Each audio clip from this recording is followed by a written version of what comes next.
Welcome to lovely മാഷൻസ്. ഞാൻ doctor ശ്രുതി പണ്ഡിറ്റ്. അപ്പോൾ ഇന്നത്തെ വീഡിയോ എന്ന് വെച്ചാൽ എന്നോട് ഒരുപാട് ആൾക്കാർ ചോദിച്ചിട്ടുള്ള ഒരു ക്വസ്റ്റ്യൻ്റെ ആൻസർ ആണ്. ലൈക്ക് ഇത് എന്താണ് ഇളനീർ കുഴമ്പ്, എന്താണ് ഇളനീർ കുഴമ്പ്, എന്തിനാ യൂസ് ചെയ്യുന്നത്, അത് ഏതൊക്കെ അവസ്ഥയിൽ നമുക്ക് ഉപയോഗിക്കാം, അതിൽ എന്തൊക്കെയാണ് ആഡ് ചെയ്തിട്ടുള്ളത്, അത് കണ്ണിന് നല്ലതാണോ, അങ്ങനെയുള്ള ഒരുപാട് ക്വസ്റ്റ്യൻസ് ഞാൻ കേട്ടിട്ടുണ്ട്, ചോദിച്ചിട്ടുണ്ട്. ക്ലിനിക്കിൽ വരുന്ന ആളുകളും ഇതാണ് ഇളനീർ കുഴമ്പ്, ഇത് വാങ്ങിച്ചു പോകുന്ന ആളുകളും ചോദിച്ചിട്ടുണ്ട്. അപ്പോൾ അതിന് വേണ്ടിയിട്ടാണ് ഇന്നത്തെ വീഡിയോ ഞാൻ ചെയ്തിട്ടുള്ളത്. ഓക്കെ, അപ്പോൾ എന്ന് പറഞ്ഞാൽ നമുക്കറിയാം കണ്ണ് നമ്മുടെ സെൻസ് ഓർഗൻസിൽ ഒന്നാണ്, 5 സെൻസ് ഓർഗൻസിൽ ഒന്നാണ് കണ്ണ്. ഭയങ്കര ഡെലിക്കേറ്റ് ആയിട്ടുള്ള ഒരു അവയവമാണ്. അതിൻ്റെ പാർട്സ് സ്ക്ലീറ, കോർണിയ എന്നൊക്കെ ഒരുപാട് പാർട്സ് ഉണ്ട് കണ്ണിൽ. അപ്പോൾ എല്ലാം ഭയങ്കര ഡെലിക്കേറ്റ് ആണ്. അതുകൊണ്ട് തന്നെ കണ്ണിന് വരുന്ന രോഗങ്ങളും അതിനെ ചികിത്സിക്കാനുള്ള ബുദ്ധിമുട്ടൊക്കെ കുറച്ച് കൂടിയതാണ്. അപ്പോൾ നമ്മൾ അത്രയധികം ശ്രദ്ധിക്കണം കണ്ണിൻ്റെ കാര്യമാകുമ്പോഴത്തേക്ക്. ഞാൻ വേറൊരു വീഡിയോയിൽ ഞാൻ ചെയ്തിട്ടുണ്ട്, കണ്ണ് ഡിജിറ്റൽ ഐ സ്ട്രെയിൻ വരുമ്പോഴത്തേക്ക് നമ്മൾ എന്തൊക്കെ ചെയ്യണം, എന്തൊക്കെയാണ് അത് റിലീവ് ചെയ്യാനുള്ള ടിപ്സ്, പിന്നെ അങ്ങനെയുള്ള കാര്യങ്ങൾ ഞാൻ വേറൊരു വീഡിയോ ചെയ്തിട്ടുണ്ട്. അതിൻ്റെ ലിങ്ക് എവിടെയെങ്കിലും ഞാൻ കൊടുത്തേക്കാം, ജസ്റ്റ് ഒന്ന് ചെക്ക് ചെയ്തോളൂ. പിന്നെ മെയിനായിട്ട് കണ്ണിൻ്റെ രക്ഷയ്ക്ക് വേണ്ടിയിട്ട് നമ്മൾക്ക് കണ്ണിന് ആവശ്യമുള്ളത്ര റെസ്റ്റ് കൊടുക്കണം. പിന്നെ ഉറങ്ങുന്ന സമയത്ത് ഇരുട്ടുള്ള മുറിയിൽ ഉറങ്ങുന്നതാണ് നല്ലത്. ഒരുപാട് നേരം കണ്ടിന്യൂസ് ആയിട്ട് മൊബൈൽ ഫോൺസ്, പിന്നെ ലാപ്ടോപ്പ്, അതുപോലുള്ള ഇങ്ങനെ TVs, അതുപോലെ നമ്മളിങ്ങനെ പ്രകാശം വരുന്ന സംഭവങ്ങൾ ഒരുപാട് കണ്ടിന്യൂസ് ആയിട്ട് യൂസ് ചെയ്യാൻ പാടില്ല. പിന്നെ മൊബൈൽ ഫോൺ തന്നെ യൂസ് ചെയ്യുന്ന സമയത്ത് നമ്മൾ ഭയങ്കര ഇരുട്ടുള്ള ഒരു മുറിയിൽ വെച്ച് യൂസ് ചെയ്യാൻ പാടില്ല. പിന്നെ എന്തൊരു കാര്യങ്ങൾ നമ്മൾ കമ്പ്യൂട്ടേഴ്സ് അങ്ങനെയുള്ള കാര്യങ്ങൾ യൂസ് ചെയ്യുന്ന സമയത്ത് കൃത്യമായ ഒരു സമയത്ത് അതിന് ഒരു റെസ്റ്റ് കൊടുത്തിട്ട് കണ്ണിന് കുറച്ച് എക്സസൈസും ഒരു കൂളിംഗ് ആയിട്ടുള്ള സംഭവങ്ങൾ കൊടുക്കുകയാണെങ്കിൽ നല്ലതാണ്. പിന്നെ നല്ല ഭക്ഷണങ്ങൾ കഴിക്കണം, വൈറ്റമിൻ A ഒക്കെ അടങ്ങിയിട്ടുള്ള ഭക്ഷണങ്ങൾ കഴിക്കുക, ധാരാളം വെള്ളം കുടിക്കുക, നന്നായി ഉറങ്ങുക, ഇങ്ങനെയുള്ള കുറേ കാര്യങ്ങൾ ഞാൻ ആ വീഡിയോയിൽ ഡിസ്കസ് ചെയ്തിട്ടുണ്ട്. നിങ്ങൾക്ക് എല്ലാവർക്കും ചെക്ക് ചെയ്യാം. അപ്പം ഇന്നത്തെ വീഡിയോയിൽ പറയുന്നത് വെച്ചാൽ ഇളനീർ കുഴമ്പിനെ കുറിച്ചിട്ടാണ് ഞാൻ പറയുന്നത്. നമ്മുടെ ആയുർവേദത്തിൽ കണ്ണിനെ കുറിച്ചിട്ടും ENT എന്ന് നമ്മൾ പറയില്ല, അങ്ങനെയുള്ള ഒരു വിഭാഗം തന്നെയുണ്ട്.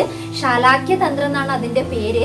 നമ്മളിൽ കുറച്ച് ആളുകൾക്ക് ഇതിനെക്കുറിച്ച് അറിയില്ല. എല്ലാവരും വിചാരിക്കും ആയുർവേദത്തിൽ വേദനകൾ, പിന്നെ പഴകിയ ഡിസീസ്, അതിനൊക്കെ മാത്രമേ ചികിത്സ ഉള്ളൂ എന്ന് വിചാരിക്കുന്ന ഒരുപാട് ആളുകളുണ്ട്. പക്ഷെ അല്ല, ആയുർവേദത്തിലും എല്ലാ ബ്രാഞ്ചസും ഉണ്ട്. ഗൈനക്കോളജിയും പിന്നെ ജനറൽ മെഡിസിൻ എന്നൊക്കെ പറയുന്ന പോലെ അതിന് അതുപോലുള്ള ഒരുപാട് പിന്നെ ഡിഫറെൻറ്റ് ഡിപ്പാർട്ട്മെൻറ്റ്സ് ഉണ്ട്. അപ്പോൾ കണ്ണിനെ കുറിച്ചൊക്കെ പഠിക്കുന്ന ഡിപ്പാർട്ട്മെന്റിന്റെ പേര് ശാലാക്യ തന്ത്രം എന്നാണ്. ഇതിനെക്കുറിച്ച് വേറൊരു വീഡിയോ ഞാൻ ചെയ്യാം. അപ്പൊ നമുക്ക് ഇന്നത്തെ വീഡിയോയിലോട്ട് പോകാമല്ലേ, ഞാൻ ഇങ്ങനെ വലിച്ചു നീട്ടുന്നില്ല. അപ്പൊ ഇന്നത്തെ വീഡിയോയിലോട്ട് പോവാം. എന്താണ് ഇളനീർ കുഴമ്പ്, എങ്ങനെയാണ് ഇത് ഉണ്ടാക്കുന്നത്, ഇത് യൂസ് ചെയ്യുന്നത് നല്ലതാണോ, ഇതൊക്കെയാണ് ക്വസ്റ്റ്യൻസ് ഒക്കെ. ഇളനീർ കുഴമ്പ് എന്ന് വെച്ചാൽ ഇത് ഉണ്ടാക്കിയിട്ടുള്ളത് ദാരുഹരിദ്ര, അതായത് മരമഞ്ഞൾ തൊലി എന്ന് മലയാളത്തിൽ, അതിനെ സംസ്കൃതത്തിൽ ദാരുഹരിദ്ര എന്ന് പറയും. അപ്പൊ അതിന്റെ തൊലി, പിന്നെ ത്രിഫല എന്ന് പറയുമ്പോൾ എല്ലാവർക്കും അറിയായിരിക്കും. ഹരീതയ്ക്ക്, വിഭീതയ്ക്ക്, ആമലയ്ക്ക്, അതായത് ഹരീതയ്ക്ക് നമ്മളെ കടുക്ക, വിഭീതയ്ക്ക് താനിക്ക, പിന്നെ ആമലയ്ക്ക് എന്ന് വെച്ചാൽ നെല്ലിക്ക. ഓക്കെ, അപ്പൊ ഇതിന്റെ തോട്. പിന്നെ നമ്മൾ യൂസ് ചെയ്യുന്നത് ഇരട്ടി മധുരം എന്ന് വെച്ചാൽ സംസ്കൃതത്തിൽ അതിൻ്റെ പേര് ഏഷ്ടി മധു എന്നാണ്. അതിൻ്റെ ബൊട്ടാനിക്കൽ നെയിം ഗ്ലിസറിയ ഗ്ലാബ്ര എന്നാണ്. അപ്പോൾ ഇത്രയും കാര്യങ്ങൾ പൊടിച്ച് അത് നമ്മൾ ഇളനീരിൻ്റെ വെള്ളം ഉണ്ടല്ലോ അതിൽ നന്നായിട്ട് കുറുക്കിയെടുത്തതിന് ശേഷം അത് ചെറുതേൻ യൂസ് ചെയ്തിട്ട് അരച്ചതിന് ശേഷം അതിലേക്ക് ഇന്ദുപ്പ് റോക്ക് സോൾട്ട്, സൈന്ധവ ലവണ എന്നാണ് സംസ്കൃതത്തിൽ പറയുന്നത്, അതും പിന്നെ പച്ചക്കർപ്പൂരം എന്ന് വെച്ചാൽ നമ്മൾ കത്തിക്കുന്ന കർപ്പൂരം അല്ല, വേറെ മെഡിസിനൽ പർപ്പസിന് വേണ്ടി യൂസ് ചെയ്യുന്ന കർപ്പൂരമുണ്ട്. ഈ സുറുമയൊക്കെ നമ്മൾ കണ്ണിന് എഴുതുന്ന സമയത്ത് നല്ല തണുപ്പ് ഫീലിംഗ് ഉണ്ടാവും. പിന്നെ നമ്മളെ ഹെയർ ഓയിലൊക്കെ നല്ലൊരു മണമൊക്കെ വരാറുണ്ട്. പിന്നെ ചില ബാംസിലൊക്കെ യൂസ് ചെയ്യാറുണ്ട് പച്ചക്കർപ്പൂരം. അപ്പൊ അതാണ് പച്ചക്കർപ്പൂരം. പിന്നെ പീതരോഹിണി എന്ന് പറയുന്ന ഒരു ഡ്രഗ് ഉണ്ട്. ഇത്രയും കാര്യങ്ങൾ വീണ്ടും ചേർത്തിട്ട് വീണ്ടും നന്നായിട്ട് അരക്കും. അപ്പൊ ഇങ്ങനെയാണ് ഈ നമ്മുടെ ഇളനീർ കുഴമ്പ് ഉണ്ടാക്കുന്നത്. ഓക്കെ, ഇളനീർ കുഴമ്പുണ്ടല്ലോ ഒരുപാട് കമ്പനീസിനുണ്ട്. അപ്പൊ അടുത്ത ക്വസ്റ്റ്യൻ ചോദിക്കുന്നത് വെച്ചാൽ ഇപ്പൊ ഇങ്ങനെയാണ് ഇളനീർ കുഴമ്പ് ഉണ്ടാക്കുന്നത്. അപ്പൊ അടുത്ത ക്വസ്റ്റ്യൻ എന്ന് വെച്ചാൽ നമ്മൾ ഏത് കണ്ടീഷനിലാണ് ഇളനീർ കുഴമ്പ് യൂസ് ചെയ്യേണ്ടത്, അത് നിത്യം യൂസ് ചെയ്യുന്നത് നല്ലതാണോ, അങ്ങനെയൊക്കെയുള്ള ക്വസ്റ്റ്യൻസ് ആണ്. അപ്പൊ അത് ഞാൻ പറയാം. നമുക്ക് കണ്ണിന് ചൊറിച്ചില്, പിന്നെ തിമിരം, കണ്ണിങ്ങനെ വല കെട്ടുന്ന പോലത്തെ ബുദ്ധിമുട്ട്, പിന്നെ കണ്ണിൽ മുടി വീണ പോലുള്ള അസ്വസ്ഥത, കണ്ണിന് എപ്പോഴും വെള്ളം വരിക, പിന്നെ ഇവിടെ ഇങ്ങനെ അളി ഇങ്ങനെ അടിഞ്ഞു കൂടുക, പിന്നെ കണ്ണിങ്ങനെ പുകയുന്ന പോലെ തോന്നുക, പിന്നെ രാവിലെ എണീക്കുന്ന സമയത്ത് കണ്ണിനൊരു ക്ലിയർ വെള്ളമില്ലാത്ത പോലത്തെ അവസ്ഥ, കണ്ണിൽ എപ്പോഴും വെള്ളം വന്നുകൊണ്ടിരിക്കുക, അങ്ങനെയുള്ള ഒരുപാട് കണ്ടീഷൻസിൽ നമുക്ക് ഈ ഇളനീർ കുഴമ്പ് യൂസ് ചെയ്ത് കൊടുക്കാം കേട്ടോ. പക്ഷേ ഒരു കാര്യമുണ്ട്, കണ്ണ് ഞാൻ ആദ്യമേ പറഞ്ഞല്ലോ ഡെലിക്കേറ്റ് ആയിട്ടുള്ള ഓർഗൻ ആണ്, നമ്മുടെ ബോഡിയിൽ എല്ലാം ഇമ്പോർട്ടൻ്റ് ആണ്. പക്ഷെ കണ്ണിന്റെ കാര്യമൊക്കെ ആകുമ്പോഴത്തേക്കെന്ന് വെച്ചാൽ നമുക്ക് അറിയില്ലല്ലോ. ഇപ്പൊ നിങ്ങൾ വീട്ടിൽ നിന്ന് രാവിലെ ഇങ്ങനെ വെള്ളം വരികയാണ്, ഇപ്പൊ നിങ്ങൾ ഡയറക്റ്റ് പോയിട്ട് ഇതിങ്ങനെ യൂസ് ചെയ്യണം. ഓക്കെ, ചിലപ്പം കണ്ണിന് നമ്മൾ നഖം കൊണ്ടിട്ട് പോറുകയോ അങ്ങനെ എന്തെങ്കിലും ബുദ്ധിമുട്ട് കൊണ്ടാണ് ഈ കണ്ണിന്ന് വെള്ളം വരുന്നത് നമുക്ക് ഐഡന്റിഫൈ ചെയ്യാൻ ബുദ്ധിമുട്ടാണല്ലോ.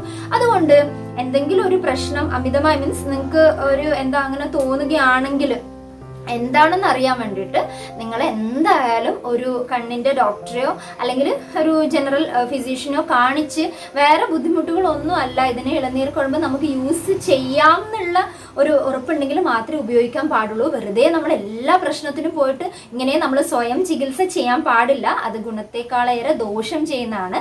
അപ്പോൾ എന്തായാലും എന്തെങ്കിലും ഒരു അസ്വസ്ഥതയ്ക്ക് ഫീൽ ചെയ്യുകയാണ്, കുറച്ച് അധികം ബുദ്ധിമുട്ടാണെന്ന് തോന്നുകയാണെങ്കിൽ ഉണ്ടല്ലോ, ദയവായി നിങ്ങൾ വൈദ്യസഹായം തേടേണ്ടതാണ്.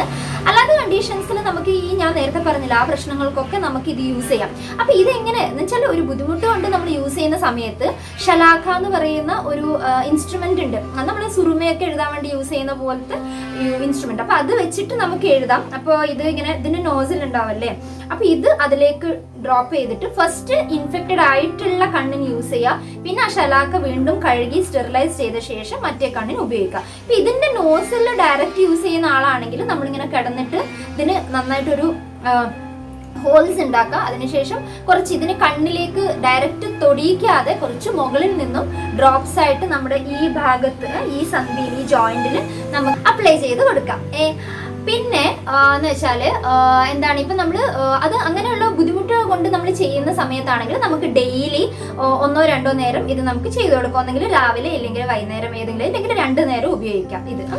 പിന്നെ അതിനുശേഷം ഞാൻ പറയുന്നത് വെച്ചാല് നമ്മളിപ്പോ സാധാരണ ഒരു കണ്ണിന് ഒന്നൊരു പ്രസന്നത ഉണ്ടായിക്കോട്ടെ, പൊടിയൊക്കെ വീണ് പിന്നെ കണ്ണ് ഭയങ്കര സ്ട്രെയിൻ, നമ്മൾ ഒരുപാട് ദൂരെ യാത്ര ചെയ്ത് വന്ന് അപ്പൊ നമുക്കിങ്ങനെ കണ്ണിങ്ങനെ തറിക്കുന്ന പോലൊരു ഫീലിംഗ് ഒക്കെ ഉണ്ടാണെങ്കിൽ നമ്മൾക്ക് കണ്ണിന് ഇത് നമുക്ക് യൂസ് ചെയ്ത് കൊടുക്കാം. ഇങ്ങനെ മുകളിൽ നിന്ന് വെച്ച് ഒരു ഡ്രോപ്പ് ചെയ്ത് കൊടുത്താൽ മതി.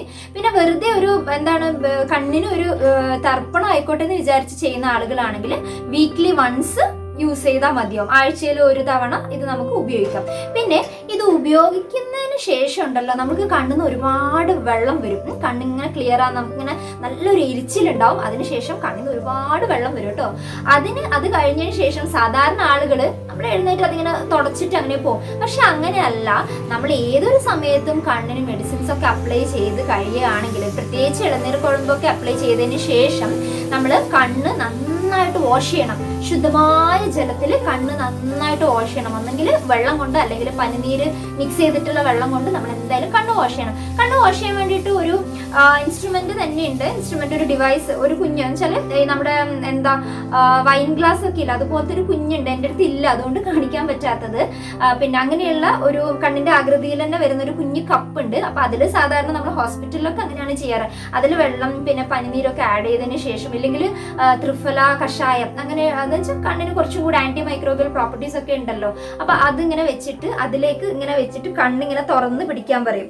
എന്നിട്ട് ഐബോൾ നമ്മൾ ഇങ്ങനെ മൂവ് ചെയ്യിപ്പിക്കണം. അങ്ങനെയാണ് സാധാരണ ഐ വാഷ് ഒക്കെ ചെയ്യുന്നത്. നമുക്ക് വീട്ടിൽ അതിനുള്ള സൗകര്യമൊന്നും ഇല്ലാത്തതുകൊണ്ട് നല്ല ശുദ്ധമായ വെള്ളത്തിൽ കണ്ണ് നന്നായിട്ട് കഴുകുക. ഒരു ക്ലീൻ ടൗൽ കൊണ്ട് ജസ്റ്റ് ഒന്ന് ഡാബ് ചെയ്ത് കൊടുക്കാം. ഓക്കെ, അപ്പൊ ഇത്രയൊക്കെയാണ് നമ്മൾ ശ്രദ്ധിക്കേണ്ടത്. നല്ല ഭക്ഷണം, നല്ല വെള്ളം കുടിക്കുക ധാരാളം, പിന്നെ കണ്ണിന് സ്ട്രെയിൻ ഒന്നും കൊടുക്കരുത്, ഇടയ്ക്കിടയ്ക്ക് ഐ എക്സസൈസ് ഒക്കെ ചെയ്യുക. ആഴ്ചയിൽ 1 പ്രാവശ്യം ഇളനീർ കുഴമ്പൊക്കെ നിങ്ങൾക്ക് ആവശ്യമാണെങ്കിൽ ഉപയോഗിക്കാം. പിന്നെ ഇത് ഉപയോഗിക്കുന്നതുകൊണ്ട് വേറെ ദോഷങ്ങളൊന്നും ഇതുവരെ റിപ്പോർട്ടൊന്നും ചെയ്തിട്ടില്ല. പിന്നെ അപ്പൊ ഇത്രയൊക്കെ ഇന്ന് പറയാനുള്ളൂ. നിങ്ങൾക്ക് ഈ വീഡിയോ ഉപകാരമാണെന്ന് തോന്നിയിട്ടുണ്ടെങ്കിൽ മറ്റുള്ളവരിലേക്ക് ഷെയർ ചെയ്യുക. പിന്നെ ആദ്യമായിട്ട് സബ്സ്ക്രൈബ് ചെയ്യാത്ത ആദ്യമായിട്ടാണ് കാണുന്നതെങ്കിൽ ദയവായി എൻ്റെ മറ്റു വീഡിയോസ് ഒക്കെ ഒന്ന് കാണുക. ഇഷ്ടപ്പെടുകയാണെങ്കിൽ ഒന്ന് സബ്സ്ക്രൈബ് ചെയ്യണം. അപ്പോൾ സബ്സ്ക്രൈബ് ചെയ്യുന്ന സമയത്ത് ബെൽ ബട്ടൺ കൂടെ ഒന്ന് എനേബിൾ ചെയ്യണം, എങ്കിൽ മാത്രമേ നിങ്ങൾക്ക് പെട്ടെന്ന് നോട്ടിഫിക്കേഷൻ കിട്ടുകയുള്ളൂ. അപ്പോൾ അടുത്തൊരു നല്ല വീഡിയോ ആയിട്ട് വരുന്നത് വരെ എല്ലാവർക്കും നന്ദി, നമസ്കാരം. എന്തെങ്കിലും ഡൗട്ട്സ് ഉണ്ടെങ്കിൽ കമൻറ്റ് ബോക്സിൽ അറിയിക്കുക. അപ്പോൾ stay safe, stay healthy, stay happy. By.